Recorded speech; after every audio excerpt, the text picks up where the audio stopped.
Saya tidak akan mundur menghadapi koruptor. Saya tidak akan mundur menghadapi koruptor.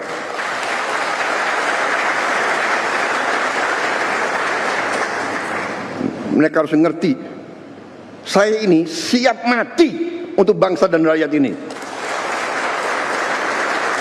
Saya tidak takut mafia manapun, saya tidak takut. Apalagi ada Kapolri sama Panglima TNI. Masa kita takut?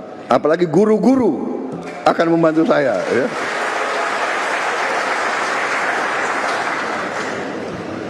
Saudara-saudara, koruptor-koruptor itulah yang buat guru-guru susah, dokter-dokter susah, perawat-perawat susah, petani susah. Karena itu, terima kasih dukungan saudara-saudara.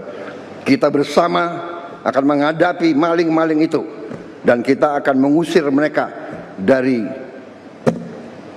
bumi Indonesia kalau perlu.